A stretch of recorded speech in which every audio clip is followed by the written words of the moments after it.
আসসালামু আলাইকুম দর্শক আশা করি সবাই ভালো আছেন। দর্শক আপনারা জানেন যে 6 মাসের কারাদণ্ড হয়েছে নোবেলজয়ী ডক্টর ইউনূসের এবং এই নোবেলজয়ী ডক্টর ইউনূসকে যখন 6 মাসের কারাদণ্ড দেওয়া হয়েছে এই ব্যাপারে কিন্তু যুক্তরাষ্ট্র পদক্ষেপ নিতে যাচ্ছে এবং যুক্তরাষ্ট্র কিছু সংবাদ মাধ্যম কিন্তু এই ব্যাপারে খুব সুন্দর করে ঢালাওভাবে প্রকাশ করেছে কেনই বা এই ডক্টর ইউনূসকে 6 মাসের কারাদণ্ড দেওয়া হয়েছে এবং সেখানে ডক্টর ইউনূস যে দোষ করেনি সে ব্যাপারে তারা কিন্তু স্পষ্টভাবে একটা সেখানে উল্লেখ করেছে ডক্টর ইউনূস যে দোষ করেনি এবং বিনা দোষে শাস্তি পেয়েছে এমনটাই কিন্তু এই প্রতিবেদনে তুলে ধরেছে মার্কিন সংবাদ মাধ্যম।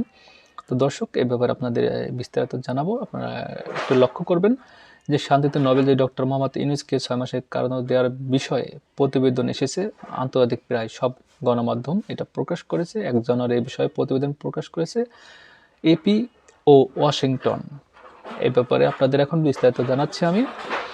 এপির প্রতিবেদনে বলা হয়েছে বাংলাদেশের শ্রম আইন লঙ্ঘনের দায়ে শান্তিতে নোবেল পুরস্কার বিজয়ী মোহাম্মদ ইউনূসকে 6 মাসের কারাদণ্ড দিয়েছে দেশটির ঢাকার একটি শ্রম আদালত। প্রতিবেদনে আরও বলা হয়েছে দরিদ্র মানুষকে সাহায্য করার জন্য ক্ষুদ্র ঋণ ব্যবহারে অগ্রণী ইউনূস আদালতে উপস্থিত ছিলেন এবং তাকে জামিন দেওয়া হয়েছে। রায় ও সাজার বিরুদ্ধে তিনি আপিল করেছেন।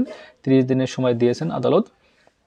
ইউনূস প্রতিষ্ঠিত একটি অলাভজনক সংস্থা গ্রামীণ টেলিকম রয়েছে এই মামলার কেন্দ্রে। ডক্টর ইউনূসের বিরুদ্ধে কী কী অভিযোগ আনা হয়েছে তার উল্লেখ করে প্রতিবেদনে বলা হয়েছে ঢাকার 3য় শ্রম আদালত বিচারক শেখ মেরিল সুলতানা কোম্পানির চেয়ারম্যান হিসেবে ইউনূস এবং অপর 3 জনকে দোষী সাব্যস্ত করে 30,000 টাকা জরিমানা সহ 6 মাসের কারাদণ্ড দিয়েছে।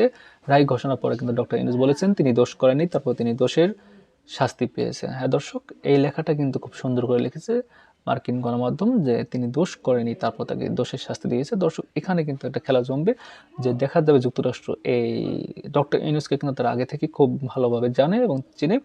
ডক্টর ইউনূসের সাথে যুক্তরাষ্ট্রের খুব ভালো একটা সম্পর্ক, কারণ তিনি একজন নোবেল বিজয়ী।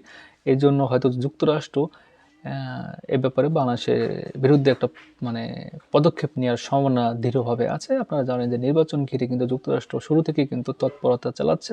পিটার হাস নানাভাবে নির্বাচনকে সুষ্ঠু করার চেষ্টা করছে। এই পরিপ্রেক্ষিতে এবার দেখা যাচ্ছে যে ডক্টর ইউনূসের যে 6 মাসের কারাদণ্ড হয়েছে এ ব্যাপারে আপনারা দেখতে পাবেন হয়তো যুক্তরাষ্ট্র বড় ধরনের কোনো ঘোষণা দিবে বাংলাদেশকে নিয়ে এই ইউনূসকে কেন্দ্র করেই। দর্শক, আপনারা মতামত অবশ্যই কমেন্টে লিখে যাবেন। সবাই ভালো থাকবেন। আল্লাহ হাফেজ।